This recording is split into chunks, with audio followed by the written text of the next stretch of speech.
Welcome to the Grit.org podcast with Colby Harris and Brian Harbin. In these episodes, they speak to top achievers in athletics and business to understand the habits and mindset they apply in order to build more grit.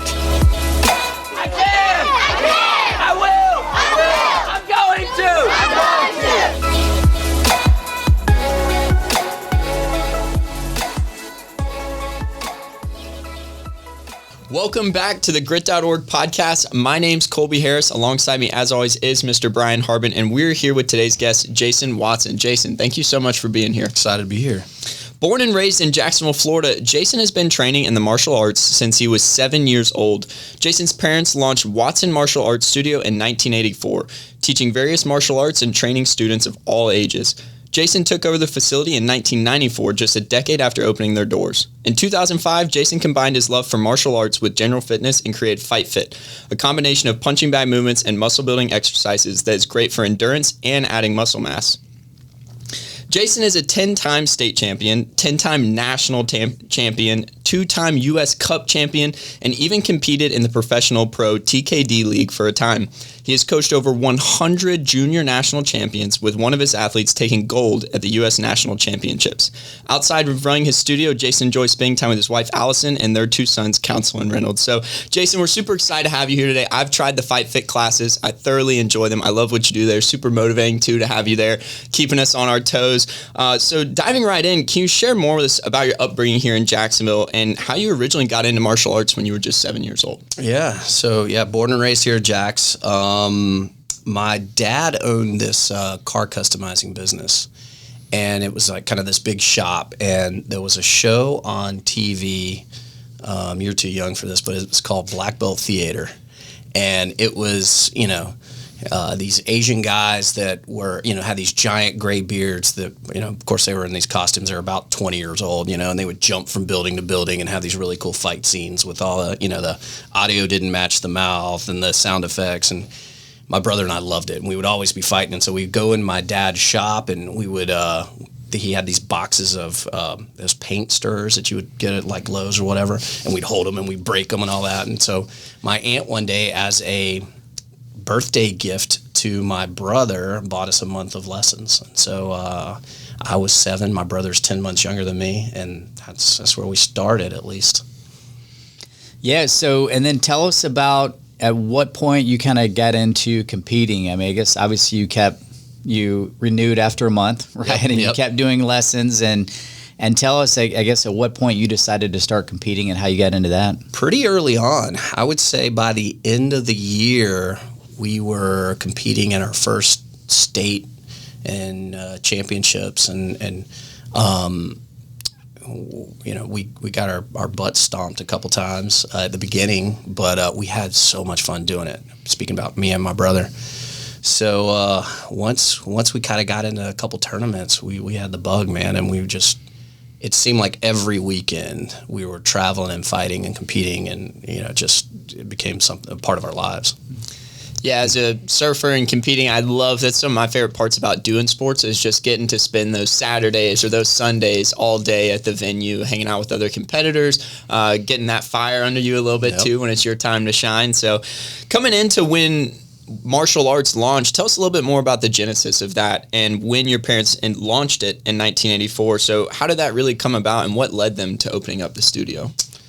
So we had a little bit of an issue with our original place that we were training at. His rule was that if you won a trophy or medal, you got to take it home for 2 weeks and take it to school and do a show and tell. But after that, you had to bring it back to his gym. He's like, I trained you.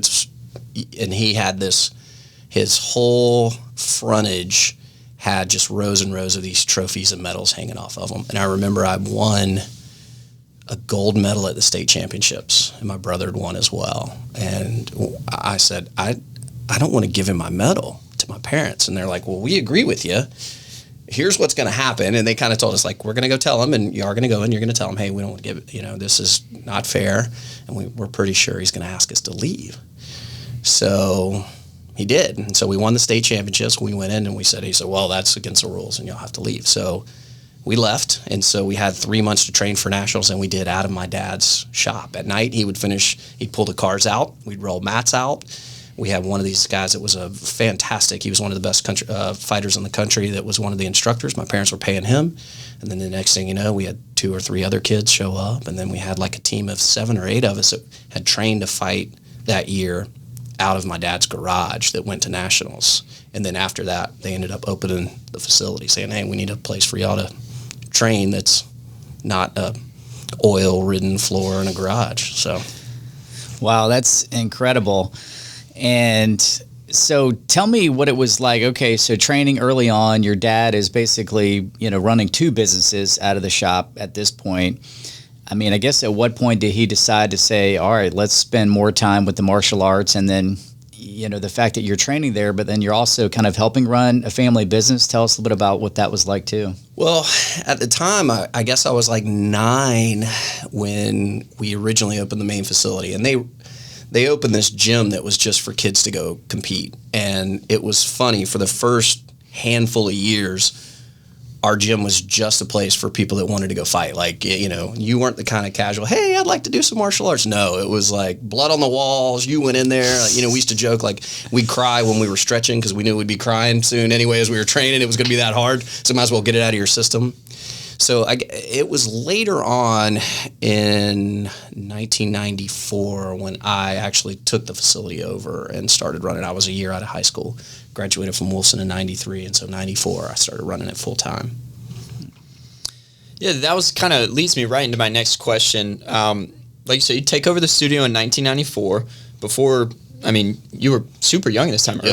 early 20s, if I'm right. Yeah. Yeah. So, was there an alternative plan at that time? Again, graduated Wolfson, you were still here in Jacksonville. Was there anything else you had your eyes set on, or was that always the plan to just take over the studio? No, I was. I taught. I would do. I remember at 16, I was driving around to YMCA's and La Petite academies, and I would teach little programs, which was great because my friends were, working for $5 an hour, and I was charging $20 to be able to go and teach a private or small group classes, which was cool. And then I would teach for my instructor. My parents kind of had a guy that was coming in that they were paying to run the facility, and we were all just there to really train and fight. But at the end of high school, kind of got out of it a little bit, out of the hard competition side of it. But I was still going, and I would teach for him. I would help out with belt testings and stuff like that. And so our instructor, Philip, had some family in California. One of his parents got sick. They owned a dental lab, and they needed his help. And he basically came and said, guys, I can't run the school anymore. And so my mom said, hey, I'm either going to close the school down or you can go run it. And here I am. I'm going to college. I really didn't have a plan of what I wanted to do yet. And I was kind of like, okay. It wasn't oh my gosh, this is exactly what I want to do. I hate to say fell into it, but it was like, I'll go do it. And, there's no really exciting story. It was like, yeah, sure, and I'll go start. Yeah, it's kind of the beauty of opportunity, though. It seems like some of the best things in your life just fall into your lap at the perfect time, completely unexpected, just as that. Well, it ended up being the greatest thing that ever happened to me. And I remember after kind of moving into that, like, it was amazing on how much I fell in love with it, and then learning the business side of it and we've gone through so many changes and different focuses, but yeah, it was really cool. And Jason, I'm looking at these stats. 10-time state champion, 10-time national champion, 2-time U.S. National Cup champion, competed in the Pro TKD League, and I've known you for a long time. I know you're super humble, which I really admire and appreciate that about you. But tell us more about what it was like competing in these big tournaments. Paint the picture for what some of those tournaments were like. So, Taekwondo, which is now an Olympic sport. We were there at the beginning of this thing when it started becoming an Olympic sport, and you would have Florida had one of the biggest numbers of competitors at state championships, and so you would have 4,000 to 6,000 competitors at the national championship. So it was a big competition. There would be sometimes there would be 60 kids in your division, and it's not a hey, you go for one fight. You fought all day long like a bracket system until there was kind of one man standing. It was tough. It was, and when we grew up, it was You could kick to the head as hard as you wanted. It was, full contact. They've since changed a lot of those rules.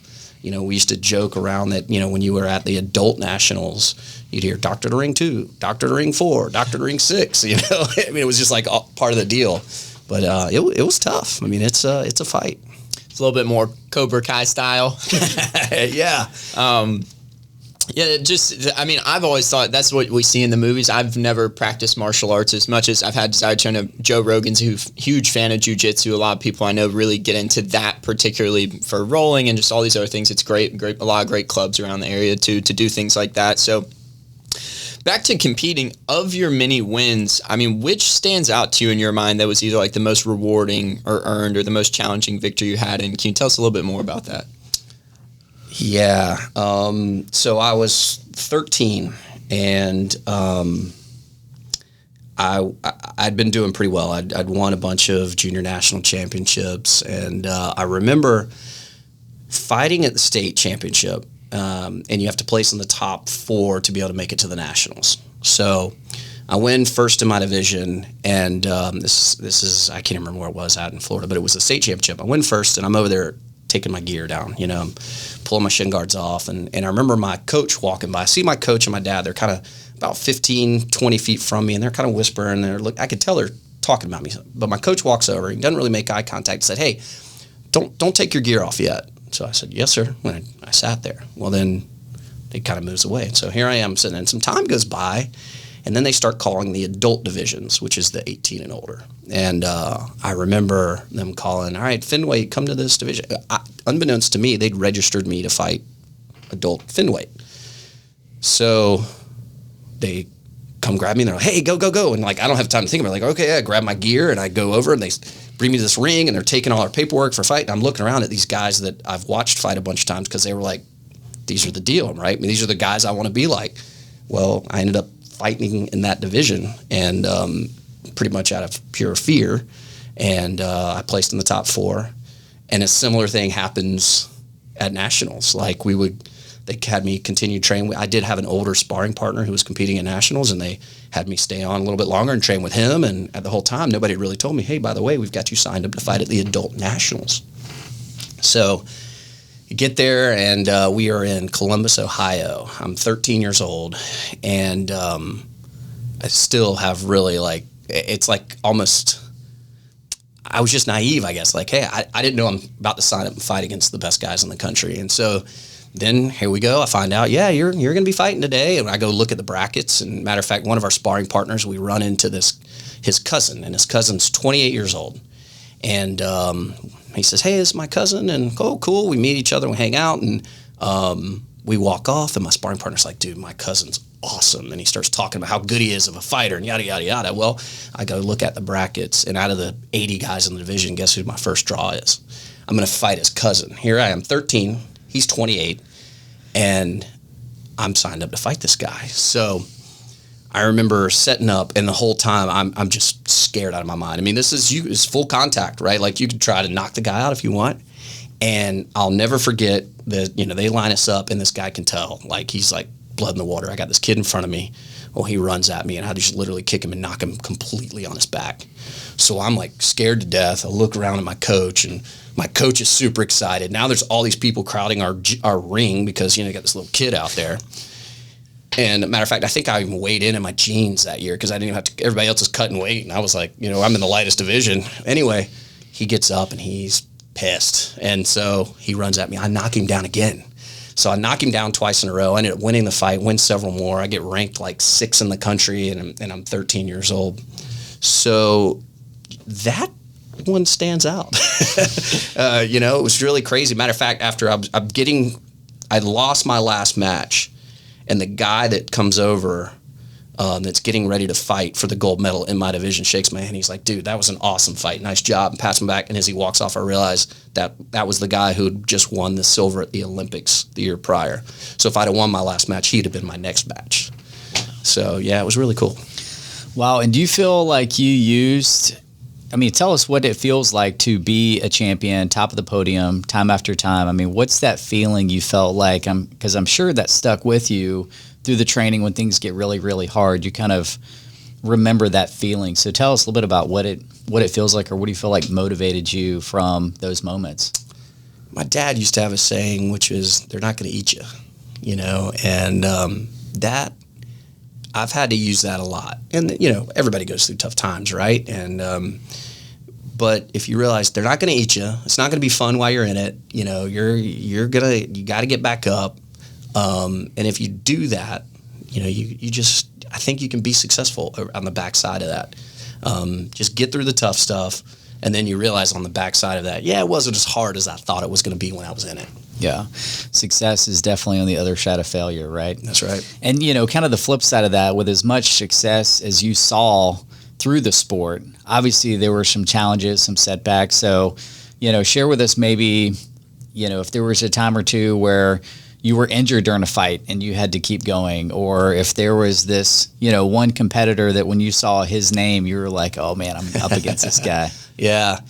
So I have two stories there. The first one was one of my early tournaments. Maybe it might have been my first tournament in the black belt division. And there was this guy, his name was Ruben. Ruben was the big dog. Like, he was the guy that just mopped everybody up. I mean, he just made it look easy. And I was now in his division, and I was going to have to fight him, you know. And sometimes watching the person that you got to fight is like, it just sets you, it can set you up for failure, because you're already like, you know, you beat yourself out of the match before you get there if you're worried, oh, I'm never going to beat this guy, or this guy's too good. So I was close to being in that position. I thought, man, Ruben's awesome. So I remember I'm on the side, I'm putting my gear on, and my dad walks over, and that's, you know, when I heard him first say that line, and he puts his hand on my shoulder and he says, he's not going to eat you. Just go out there and do the work. And I went out there and won the fight. And that was a really cool moment for me. It was really cool. For the other injury part, I was fighting at the national championships. And back then, this was kind of pre-mats. You know, now every gym has mats in it. But back in the day, we used to fight on, you know, our gym had carpet flooring, or when you got to a tournament, it would be just on a basketball court, right? No padding at all. But I remember we were training on carpet flooring and then barefoot, so you're just moving around. And like a week prior to the tournament, to the nationals, I had these giant blisters, one on both of my heels from my heel rubbing on the carpet, and they were at least the size of like a $50. Man, they were huge. Well, during I had 6 matches that day. During my second match, I somehow slid back. Anyway, both of them, just like the skin tore completely off. Mm-hmm. So here I am. I got 4 matches to go because I just had to keep winning. And both my feet, I couldn't walk on my heels.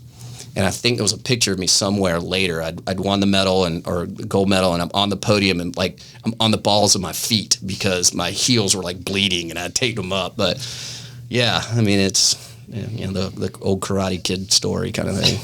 Yeah, there's definitely nothing worse than that raw skin. Ugh. After a blister. I mean, you can't wear your shoes. No matter where it is, doing pull-ups, I mean, you don't want to touch a bar That's afterwards. Right. So I can only imagine the fire that you were feeling under your feet. I mean, it was big. It was definitely like my entire heel.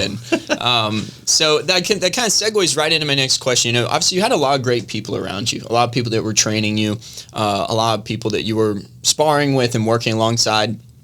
You were coaching, obviously, like you said, but you eventually start segueing into more competition preparation and coaching other athletes directly to go compete at these same competitions you were at. So you've actually now coached 100 national champions. Yep. Tell us a little bit more about that and kind of making that decision to go more into personal coaching and development for competition purposes with other athletes. Well, when I took the facility over, again, I was right out of high school. So, and we were a competitive facility. We kind of shifted into where, you know, when I was growing up, everybody competed. Like, that's why you came to the gym. You were going to go be a fighter. We had people come in from other states that wanted to come and train with us. We had such a great team, and, you know, we were a really great coach. I think one of my coaches, Philip, was one of the best coaches in the country. He was fantastic. So when I took the facility over and then had to move into that role, I realized it was more fun than fighting. Like, getting to see these kids win. And I coached some adults too, and that was a lot of fun. But it was really cool seeing kids do more than they thought they could, and some of my best moments as a coach weren't necessarily from somebody winning or getting on the podium. It was from like a kid doing better than they thought they could, or just really going, man, you did something today that was just awesome. It was over and beyond, and it was just because you stuck it out. And those have been the really cool moments. Pretty addicting. Yeah. And with as many of these top athletes that you've coached, I mean, I'm looking at one of them won gold at the U.S. National Championships, was ranked third in the world at one point. A ton of junior national champions have worked with you. What would you say really separates those athletes from everybody else? I mean, what are some of those key attributes or qualities that you've found that they have that really stand out? Their work ethic. They would, I hate to be cliche, but they'd be the first in the gym and the last to leave kind of thing. Though one, Lauren was her name, that ended up going on and being definitely one of the best female Taekwondo athletes that we've had in the country. And she went on, she could, I could say, Lauren, I want you to close your eyes, run across the street. Don't worry about traffic. Just run, touch that fence, come back. She'd go, yes, sir, and take off. I mean, there was times I'm like, I need you to rest today. I'm locking you out of the gym, but it was just built in her, man. She was going to do what it took no matter what. Coaching somebody like that is easy. It's, I can't take any credit for that. She was just phenomenal at her work ethic and putting in the work. And I think it's funny when we talk about the cliche factor behind that, when it's just comes back around to, it's just the facts. Yep. When you show up, and I think it's awesome to hear too, the relationship you guys had, for you to sit here and say, you can't take the credit for it, but just as much I'm sure she would say without you, she never could have made it, because she was that bought into your experience, your insight, and the things that you were teaching her. So I think that's really amazing. One thing that I think is really interesting to think about with a lot of these people that are kind of like that, where they just put their head down and they work, they're a little bit typically more introverted, right? So that's really helpful when you are training and when you're preparing and when you're just putting your head down and just grinding as hard as you can. But for some people, that makes it a little bit harder once it's time to actually step onto the mat, step onto the court, step onto the field, and it's time to perform in front of all these people, and you got all this weight on your shoulders. So as someone who's stepped into battle hundreds of times, if not thousands of times, and also trained so many athletes to do that, what insight would you have for someone that needs to be confident stepping into a setting to perform? I think it can be sport specific on some things, but confidence is a deal that you get before the fight. Like, it gets in the gym. It's on the days when you don't want to be there. That's how you build confidence and resilience. Those guys, they show up, they work, when they're tired or sick or their buddies are out playing, they're still there, they're still working. For elite athletes, I give you an example. I just heard a buddy of mine talking last night. They had he was a teacher at Bulls, and he said he had one of the guys who ended up swimming, I think, against Michael Phelps in the Olympics, but we were talking about calories that they were eating and stuff like that. He said he would go in and sometimes at lunch and just talked about the amount of food this guy was eating. And he said, but he would say, hey, can I go sit over there by myself? And he said this kid would go, sit, eat. He said it was like a machine. He wasn't talking to anybody. He would go, and then he would go and he'd swim, and then he'd be in bed by 9 o'clock. This is a high school athlete. And he said, and he did that day in and day out. Like he was determined. And that's one of the things it's almost, I want to say, not coachable. Give me somebody with heart. Give me somebody with drive any day of the week over somebody with talent. Yeah, it's like that relentless pursuit, just the blinders on. And so wanted to kind of, pivot over to tell us about Fight Fit in terms of, so this is, in addition to the martial arts studio you run for kids and adults, but tell us how that came about and really what is, Fight Fit for. And then I can share personally, so during the summer, every Monday, me and the Grit University interns were there at the 6 a.m. workout. So we've experienced this and really enjoy it. But tell us about where it all stemmed from. Yeah, so 2005, a buddy of mine were working out. Matter of fact, somebody had turned me on to CrossFit. And, it was early on there. I think CrossFit only had a few affiliates, but we were pulling the workouts and doing them online, and it was fun. But I liked the kind of high intensity, let's go get as much done. That's the way we train for fights, right? Fast twitch muscle kind of stuff. But I missed hitting stuff. So I'm like, all right, well,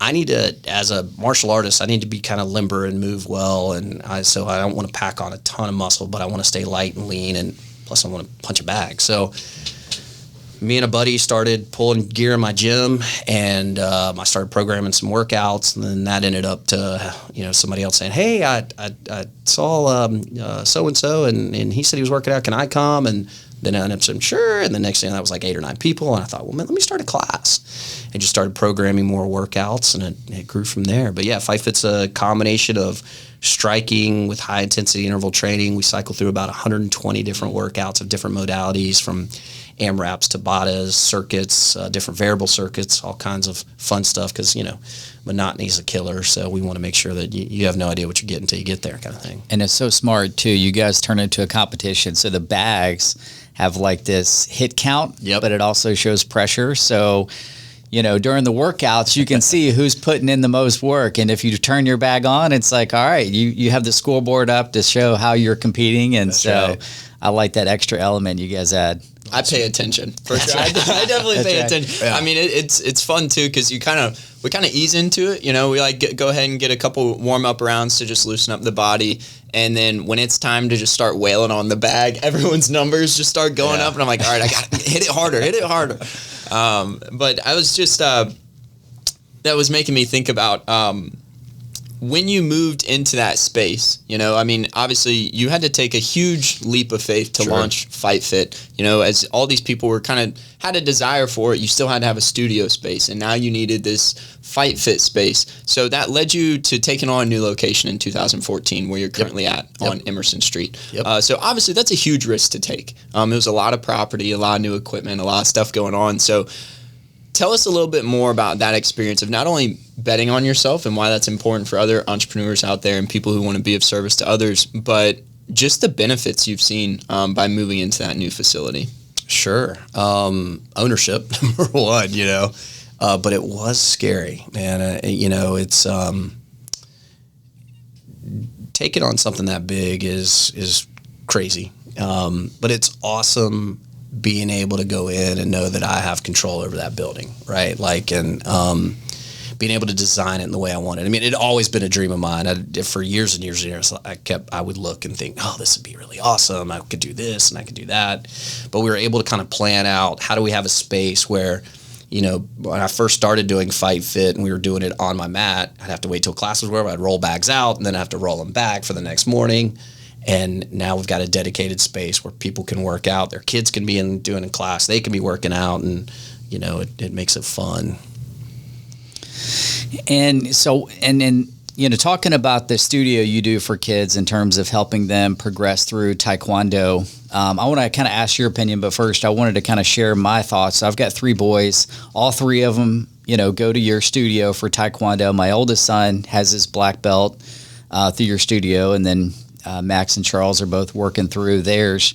So it's one of those things too, as a parent, and some people may not agree with this, but I'll never force a sport onto my kids. Any sport, like whatever they want to do is fine. But I have told each one of them, I said, whatever sport you decide to play, I don't care, but you will get your black belt through Jason. Awesome.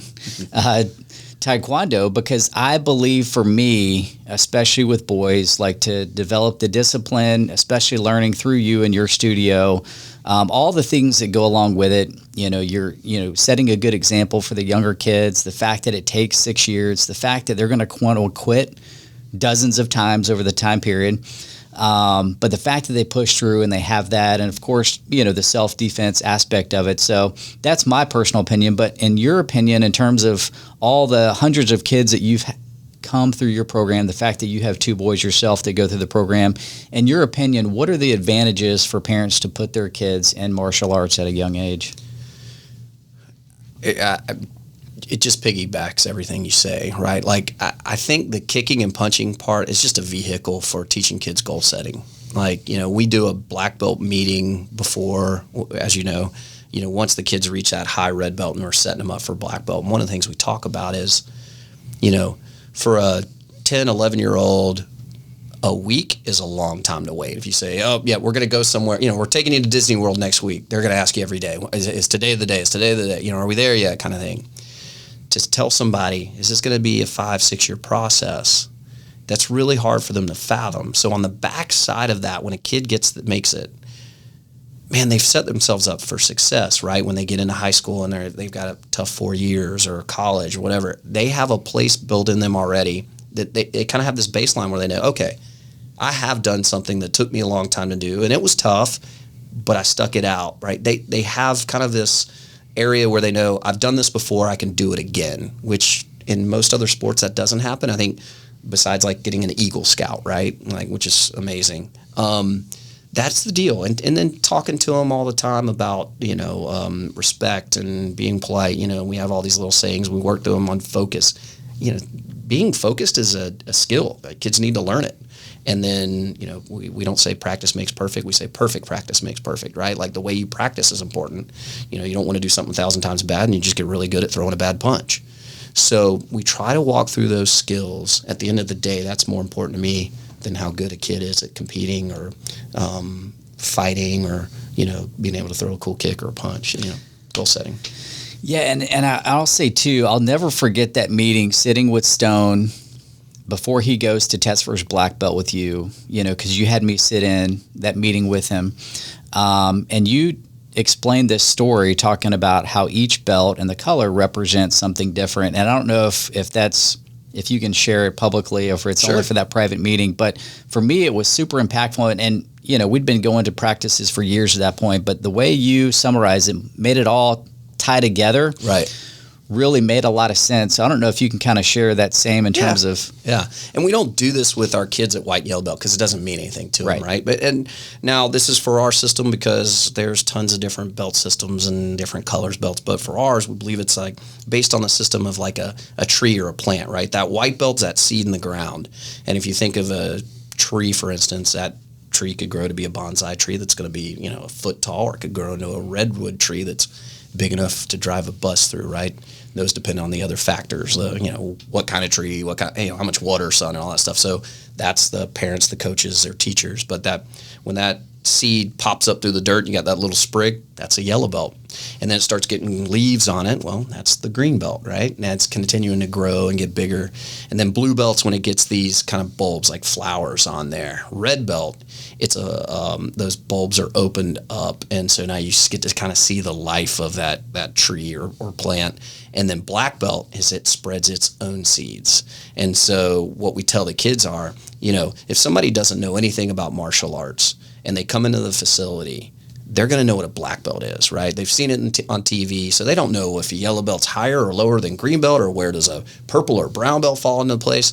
But a black belt's supposed to be good at what they do. And this is why we need you to be a leader, right? We want you to set a good example, because if I send you over to help out little Johnny do a kick and, you're an 11 or 12-year-old black belt and you're positive and you're a good role model and you're high-fiving them and you're remembering, man, I remember this was tough when I was there. When they go home, they're not going to talk about me. They're going to talk about you, and they're going to remember that impact. I remember the first guy that helped me. It wasn't the main instructor, but a guy that kind of took me and my brother, and that was a long, over 40 years ago. So... Yeah, I love that last part too, because something we talk a lot about with Grit Camp is the trickle-down system you try to set up. I mean, the odds of this 10-year-old looking at Brian and taking everything he says in wholeheartedly is a lot less likely than if it was Stone, someone who's a little bit more closer to his age, or even myself, someone that's just kind of more around that experience and age that they're currently going through. So tell us a little bit. I've got a question here just kind of about the future of Watson Martial Arts, but before we get there, I live across the street from you at Grit headquarters, or at least I spend a lot of time over there, and there's always people of all ages at the facility and things like that. So tell us some insight into maybe the age groups you currently have training there, or how many people you currently have trained there, and just kind of tell us a little about the group that you have at Watson Martial Arts. Sure. We've got a big spread. I say our biggest martial arts group is that 6 to 12-year-old range, right? Those are the kids. We've got a ton in there. Teenagers start getting pulled in a lot of different directions, especially if you've got an athletic teen, man. Once you get into high school sports, you can be working 4 or 5 days a week, 2 or 3 hours at a time. It makes it tough. But we do have a teen and adult class, and we have they do a good mix of Taekwondo and some basic street self-defense stuff. And then our Fight Fit side, you're looking at mostly 35 to 55-year-olds. Is that big? I mean, we have exceptions, yes. Me. That's right. We took my first Fight Fit at 17. Yeah. So. And then we've got a class we offer 3 days a week that's just for people with Parkinson's disease, and they're in their 70s, which is a really fun, really cool class. So we're able to kind of, market-wise, we got a pretty big spread. So let me ask you this. In terms of, we talked about testing for and every time that you have a test for the kids to move up their belt, obviously you make sure that they're fully prepared, but at every testing, there's always black belts that are there, like you mentioned, kind of that leadership. And then the kids that are testing for black belt have to read off what it means to them to have their black belt, which I feel like is super impactful. But one of the things I don't think we've talked about is kind of what's beyond the black belt. Right, I know that there's like a second, a third, and a fourth, and a fifth, and a sixth. Right, I believe. right. Do you mind if I ask which one? I think you're. Yeah, I've got a 6th degree in Taekwondo and a 5th degree in Hapkido. I've got enough years to be over a 7th Dan. I just my testing has kind of moved lower on this since I'm trying to grow a business, and it seems like I'm always busy, and then trying to support my 2 boys. That do podcasts. Yeah, right. So it seems like there's always something on my list. But yeah, there's. So in our system, it takes that number of years to get to the next level. So once you reach black belt, which is anywhere from 4 to 6 years, to get to 2nd degree black belt, it's an additional 2 years. And then after that, it's 3 for 3rd, 4th for 4th. And there's some age requirements. A 4th degree is considered a master. I've gotten 2 guys that I've coached, tested master level through.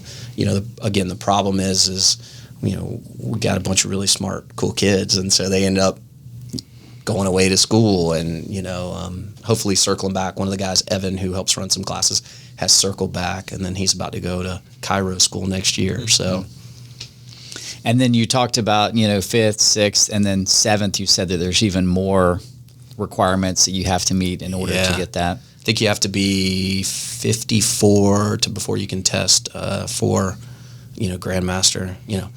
10 years ago, that seemed like an old man. Now it's like I'm knocking on the door, I feel like. So who comes in to assess those tests? Is it like a committee at that point? They've changed the rules a couple times. We have a really cool, we're very lucky, and one of my instructors is still around, and he's just a very well-known martial artist, was just an amazing guy, and he's in South Florida. So when I test, I would either bring him in or go see him. At one point, if you were testing at 5th or 6th Dan, you'd have to go to Korea to actually test under our system. So, I'm not quite sure. They changed the rules up at one point. They're trying to do that to keep people from having to make that trip. Yeah, I was going to say, it sounds pretty extensive, but I guess if you're going to work for something for 2 decades, 3 decades, I mean, it seems almost only right to keep the traditions. They've almost been there for so long. And I love that, you still have that insight from people that were doing it for your instructors and their instructors before them. I think that's one of my favorite parts about everything we've talked about today is just the way that it's passed on generation to generation. I feel like there's so many changes in sports, but it sounds like this is one that's remained somewhat same over many, centuries at this point. It's probably one of the oldest sports out there. So just one of my last few questions. Oh, sorry. Were you going to say something? Well, I've got one more question. I've got one too. Okay, good. So tell us a little bit about, martial arts, or not Watson martial arts moving forward. Do you have any visions of bringing it to more people, or is there anything in particular that you're looking to launch through 2022 or in 2023?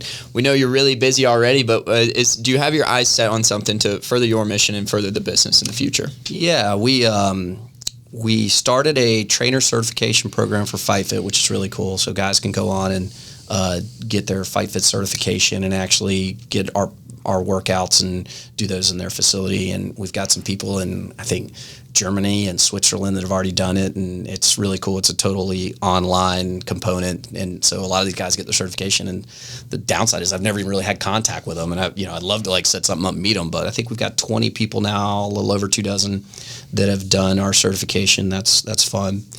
And I think, COVID kind of changed a lot of stuff. We were having to do online training for a little while when we shut down, and I thought about trying to build a system that kids could do that with, some really high quality videos, really get some training, and, parents could pop it in, you at home. I say pop it in, I guess, be like just log in right now, not pop in a DVD or the anything. VHS.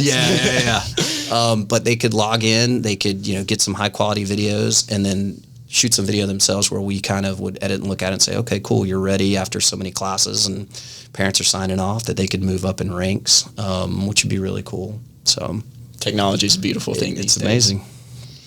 So one of the things I really wanted to ask you, because I think for parents that do have their kids in Taekwondo, being that it takes, up to 6 years to get that black belt, it's one of those things you have to be really careful. I know we talked about this even earlier about you have 2 boys of your own that are in martial arts, but you don't want to force it. You kind of want to do it on time. What's some advice you have for parents in terms of being patient with their kids at the same time encouraging? How do you kind of balance those two? Anything that you have seen It's a be great effective? question. Yeah, and I've seen this a lot as a coach, right? Where parents want the best for their kids. They want them to be, whether it's at a competition, they want them to win first. You get them in the facility and they want them to earn their black belt. You want your kid to be the best in the gym. That's the things you want. And what I tell parents are, let the coach do his job or her job, and you be a cheerleader. We're going to have a hard time coaching on the back side of this. And I remember saying to Allison early on, like when my boys started soccer, I said, the one thing I'm not going to do is coach them. I want them, and I find myself doing it, right? I'm on the sideline, I'm yelling stuff, and I'm like, okay, because it's hard, it's built in. But I want to be just the dad, right? I want to just be the cheerleader on the, when they come over and say, man, you're doing awesome, or I'm so proud of you, or we'll get them next time kind of thing. It was a commercial years ago, and it's this little kid. He's probably 5 years old. He's playing soccer, and he's falling down. He's getting kicked. He's missing the ball. And you just see his dad over on the side. Every time he's grimacing. He's making all these faces, and he's like, oh, man. And the kid comes running over, and the dad is kind of leans down. He's setting up for this, to console him, and the kid goes, Dad, did you see me? And he's like, yeah, buddy, I did. And he goes, I was awesome. And it's just his picture is totally different what his dad's picture was, right? So I think being a cheerleader is really important as a parent, man. Just got to love on them and be there. We want to push our kids. We want to make sure they can realize you can do more. But if you find a place that's got a good coach, let them do the thing. Yeah, I love that so much because I've definitely been very blessed with my mother, and that's something that I think is my favorite part about her is whether it's in business, fitness, sports, relationships. I could kind of say anything, and she might not necessarily understand, and she would just, that's amazing, Colby. I'm so glad you're doing this. I'm so proud of this. I'm so happy that you feel this way, just exactly as you said, being a cheerleader. Yep. So just, again, I just kind of thought I wanted to reference back to earlier in the episode, you discussed that you took over Watson Martial Arts when you were early 20s. Well, I was younger than that, man. I was a year out of high school, so I was like 18, 19. And here we are now, almost 3 decades later, if not more, I think. I'm 47 now. Yeah, so once we get to 2024, you'll be there. But what would be your biggest piece of advice as someone who kind of fell into entrepreneurship and fell into business? What would you say is the most valuable thing you've learned from being 19 and running your own business to now almost being 47 and still doing it? Finding people who are smarter than you and mentors. Man, I have a handful of guys that just loved on me in the hard times. And then I would just, you need people that aren't always going to pat you on the back and say, oh yeah, it's a great decision. Or, you're doing awesome. You need somebody to say, all right, you need to look at this a different way. Or I don't know that I would do that. And be able to trust enough that they're going to walk you through the tough times and give you advice that's going to mean something, not just, pump you up. Right. And I've had some really really good people. I love that too, because I just saw recently someone was talking about hiring. He's a very high level CEO, billionaire status, and he says, I can't stand yes men. I don't want a guy in here that's just going to say yes to me to try to pat me on the back and, you know, try to build rapport by telling me that I'm right. That's not the people I look to hire. I look to have the problem solver that's going to call me out or say, hey, I don't like this, and tell me that, hey, we should make a change. Good. Yeah, so I have really enjoyed this today, Jason. I mean, this has been one of my personal favorite episodes we've been able to sit down and talk about, because I don't have an immense understanding of martial arts, but I have been able to do the Fight Fit classes, which for me, like you said, it's a great mix-up. Doing it one day a week for me while lifting weights and running and playing sports has easily been one of the best additions I've made to my fitness regimen. So really glad we were able to have you here to share more about what it is, what you've done in the past, business, relationships, and coaching especially too. It's incredible to think that you've coached 100 national champions now and even some gold medalists along the way. So as you know, both your boys have come to our camp. Something that Grit.org, our podcast, our camp, our internship is all built on is our Grit Creed. So I know you've got it right in front of you. What is your favorite part of the Grit Creed and why? I'm mentally, physically, and emotionally resilient. To me, that's everything leads from that, right? Because if you're not going to be, you're not going to accomplish anything. If you give up at day one, you know, you're not going to make it to day two. And I just think back to what my dad said: they're not going to eat you. Just go out there and do the work. I mean, that to me is just it's the seed that gets planted. I love that. Well, thank you again for being here today, Jason. It's really been a pleasure. That's a wrap for us here today at the Grit.org podcast. If you're in Jacksonville, go check out Watson Martial Arts. The website is WatsonMartialArts.com. WatsonMartialArts.com. You can find him there. Go give Fight Fit a try. Check out the CrossFit studio right there as well. Maybe get your kids involved in some classes as well. Jason clearly has something for everyone. So as for us, check out our other episodes. Leave us a comment. Tell us something you enjoyed about Jason's story. Share it with someone you think it would resonate with or impact. As always, we appreciate you tuning in for another episode of the Grit.org podcast.